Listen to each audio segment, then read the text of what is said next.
back to video cut បែបគោកនឹងក៏ត្រឡប់មកសាជាថ្មីជាមួយនឹងវីដេអូ vlog part 2ទៅកាន់ទីក្រុងឆុងឈិងនិងឆឹងទូវាយបែបស្ងួតជាមួយខ្ញុំទាំងអស់គ្នាOkay, so start off a day with my no sugar ice latte និយាយទៅជីវិតនេះបើអត់កាហ្វេគឺវាអត់ស្រស់បំប្រងហ្មងមកមកសាហាវហើយក៏មិនថាចង់ប្រេនឲ្យកាត់ព្រឹកដែរតែមានតែ Starbucks ហ្នឹងឯងដែលនៅជាប់កន្លែងខ្ញុំគេអញ្ចឹងហ៎តែរសជាតិវាមិនដូចការគិតសោះបើបីឡាដែរហ្នឹងណាយីមែន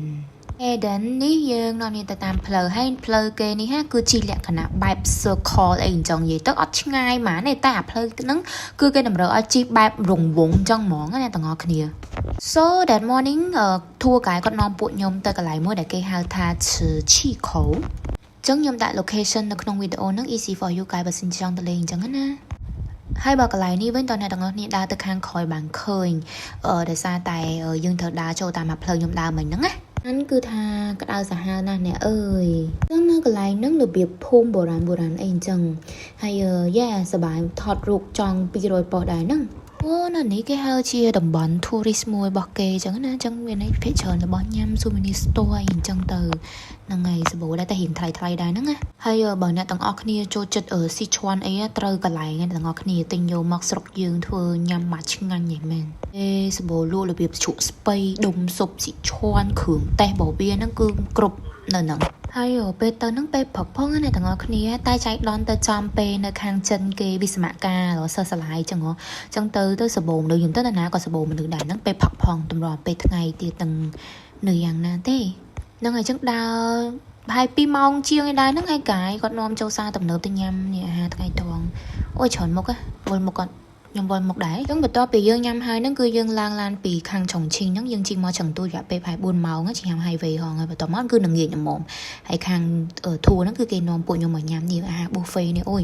ម្នាក់ដូចជាលឺថាម្នាក់30រៀលហើយច្រើនមែនតើអ្នកទាំងអស់គ្នាអូយមានទាំងនេះទៀតណាមានទាំងប៉ៅហ៊ឺនៅដើមវីដេអូមិញហ្នឹងហើយនឹងនេះឆ្លើងសមុនអីវ៉ាន់ញ៉ាំមកយកមកញ៉ាំឲ្យតែពោះយើងដាក់ចូលតែគាត់ថាវាច្រើនមុខពេកទៅអើយខ្ញុំមិនអ្នកញ៉ាំអញ្ចឹងទៅញ៉ាំបានតែបន្តិចហ្នឹងឆ្អែតបាត់ហើយនៅ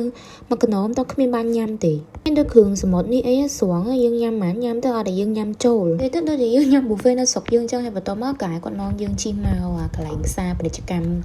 យើងទៅហាត់off ឆឹងទូ district business district គេដែលគេមានឈ្មោះថាIFS ហើយមើលអ្នកទាំងអស់គ្នាមើលសិតតែមនុស្សថ្ងៃពុតទេណាអ្នកទាំងអស់គ្នាអូយមនុស្សច្រើនមែនតើណាគឺដើរបុកមនុស្សហ្មងនិយាយទៅគេ IFS ហ្នឹងគឺហ្នឹងឯងឃើញរូប Panda ហ្នឹងដែលគេ trending នៅ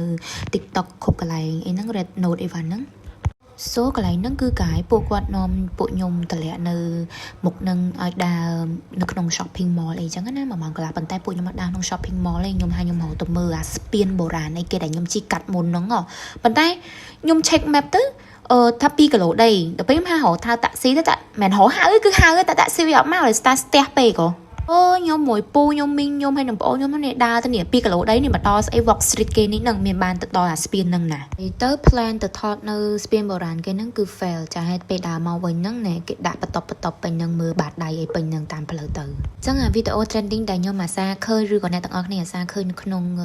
Red Note TikTok អីបានហ្នឹងឥឡូវខ្ញុំបានមកឃើញបន្តភ្នែកហើយតែដោយសារតែទូរស័ព្ទខ្ញុំមិនអ្នកចេះថតចឹងវា flat សាហាវណាស់អត់មានឃើញតំណងអីមិនតិចតែនៅខាងក្រៅអូឡើងប្លែកហ្មងសត្វ Panda គឺជា childhood dream មួយដែលខ្ញុំចង់ឃើញគាត់នៅក្នុងជីវិតរបស់ខ្ញុំអញ្ចឹងអូយនិយាយដូចហុងហឹកហាក់មែនលោក Okay so we gonna see a real panda in my other video អញ្ចឹងពួកខ្ញុំគេនៅឆឹងទូនឹង2យប់ហើយកតុបនៅនឹងគឺ smell smoking មែនតើខ្ញុំនិយាយមែនដល់2យប់នឹងខ្ញុំមិនចង់ស្លាប់បែបពីអ្នកប្អូនខ្ញុំវីដេអូនេះរៀងវែងតិចហើយចឹងយើងជួបគ្នានៅវីដេអូក្រោយណាបាយបាយ